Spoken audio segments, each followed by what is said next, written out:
Yeah, it's crazy. So fast. Hi! Welcome back. Thank you. You're gonna tell everybody about your crazy experience?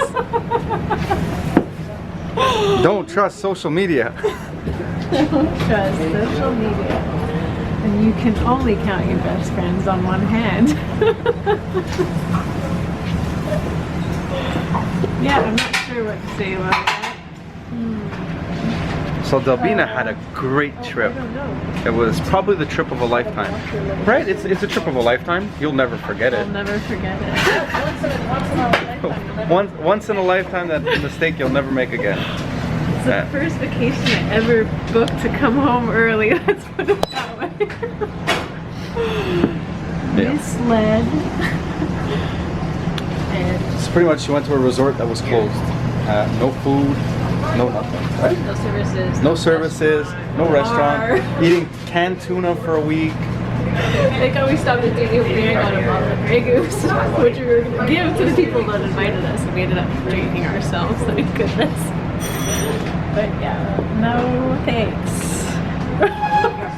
What can you do? No. Laugh about it now. Yeah. Live and learn. Yeah. Alright, so I should have filmed that actually. I always forget. Anyways, just got off the phone with our contact at Evenco for Osheaga and Ilsonic and Heavy MTL, and looks like we're gonna be part of the group again. They're getting rid of their stupid cashless system that they used. They were really upset with it. They had terrible feedback from everybody. So that's huge for us because I mean it just slows down our service and our like productivity by like tenfold. And he said no, they're not happy with it until something a little bit better comes along. That's good. That makes us happy because we rely on speed, and honestly that thing slows us down. So Ilsonic, Osheaga, it's gonna be a great weekend. It's gonna make for really good footage. I'm just happy I just got off the phone with that. That's good news. That makes like today just like better for the past couple days of information that's been coming in.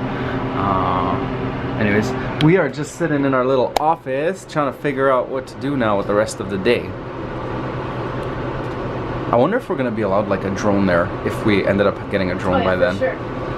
Just like pay them an extra like $100 and be like, let us fly it. It's gonna be fun at Jackalope because I know Jackalope they're allowed. Hello again. Alright, so just left the restaurant on my way to pick up the wife. We gotta go pick up my sister's gift. It just got in. And then we have some other stuff to do downtown, and then we're gonna come back home, maybe go grab a bite to eat. So anyways, since the last phone call with Evenco, you know, I took the opportunity for my cousin and I to just throw some ideas back and forth since we haven't really spoken much since she's been away, and we kind of discussed this summer like the direction we're going in. You know, now that we have those two big events, which actually 3 big events back to back now, end of July to mid-August, that's like our thing. Those 3 events are really what we look forward to all summer. It's good business, it's good publicity, we get a lot of new customers from there. You know, we use it to promote the brand. But anyways, that got us sidetracking to like expanding the restaurant and how we both miss, you know, that feeling of the new opening of a new place. And it's been about 1.5 years now since the last time we opened up a new restaurant, and that's just because we've been so involved in building up the food truck that we haven't had time to dedicate to opening up a new restaurant. And we both were on the same page about, you know, what we wanted out of this year, if it was more on the food truck, if it was more on trying to expand, or you know, just we wanted to know each other's opinion, what we think. And the past several months we've actually been working with somebody out in California who actually his first job was a busboy at our Laval location. And From there, he went on to graduate in law school, and now he's partners in a big law firm, and he deals with celebrities, sports people, and restaurant and hospitality.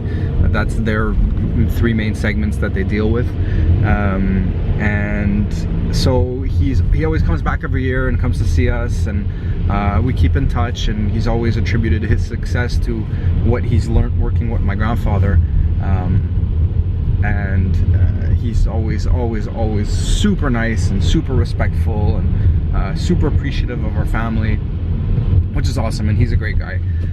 So we reached out to him, and we know he has contacts in the business, and asked him if he'd like to help pursue an expansion towards California, because we love California, and I just feel like it's where we need to go next. It speaks to me. It really fits our way of doing business, our think different mentality, and so who better to ask than him?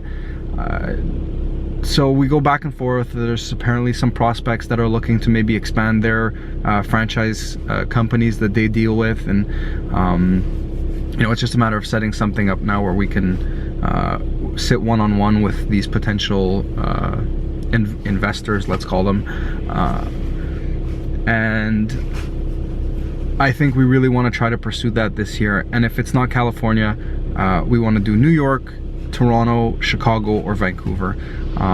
Those are the next big cities that we'd like to try to open up a location.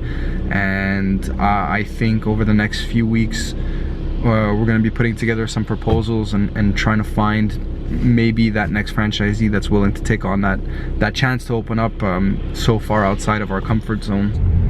So, you know, if you're a business owner and you have your little business, it's definitely hard to get people to invest their hard-earned dollars into, you know, opening up a business under your name. That's one of the big challenges. And unless you're a McDonald's or Tim Hortons, Burger King, Subway of the world,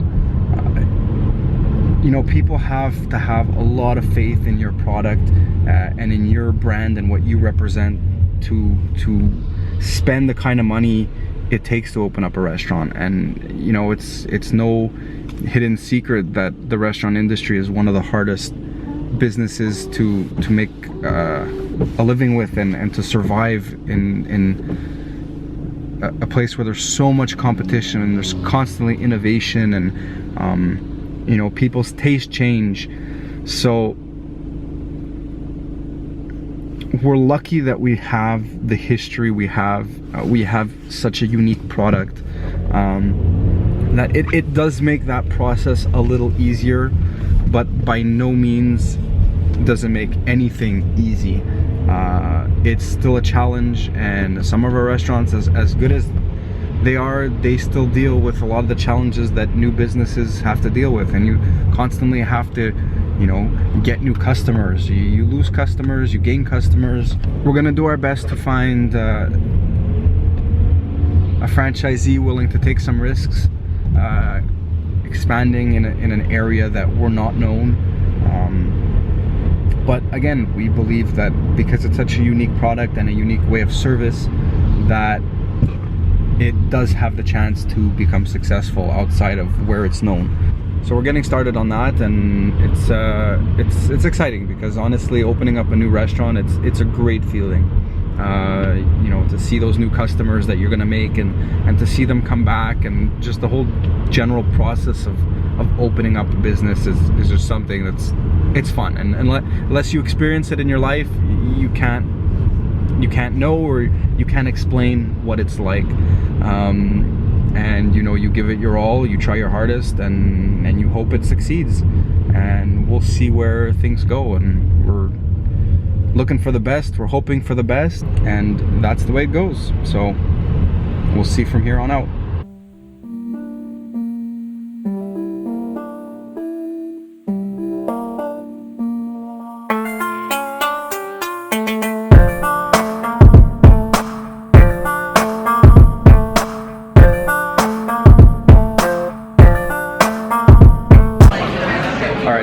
sister's gift, and we just stopped for a little quick bite to eat in the airport. And we are currently in our favorite sandwich shop. It's probably actually one of our favorite places in the old port, besides when my second truck is running here during the summer. But this place is awesome. Anyways, I live in Garmando. You gotta come try it out. All right, here it is, boys and girls. Probably hands down the best sandwich. And this one? What's yours? Yours has grilled chicken and... Not much left. Yeah, not much left. I just started mine. Normally I'm the fast eater. Hey, I started like 10 I know, I'm just kidding. I live in Garmando on St. Paul, downtown Old Montreal. Yeah, must stop and eat there. Alright, so back at home now. Don't know what the plan is for the evening. Might do some Destiny because Fridays is trials. It's like PvP competition.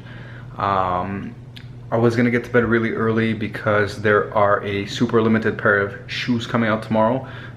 Dawn C and Air Jordan. They're called the Beaches, and they're like super luxurious and leather and all kinds of niceness. And just found out that they're only releasing in Toronto, the Toronto store. The one that I went to the other day, Exclusivity. So I cannot make it to Toronto overnight, so I unfortunately will not be able to get my hands on a pair. But whatever. I think I'm still gonna go tomorrow to Off the Hook because they have a couple pair of Adidas that are launching also, and one of the pairs I've had my eye on for a little while. So I'll probably check that out. I gotta go early in the morning for that because there might be a lineup. Kind of that's it for the day. That's it for the night, I guess. So I guess we'll end the day there. Always remember, be respectful, respect everyone you meet, and work hard in life. So, good night, everybody.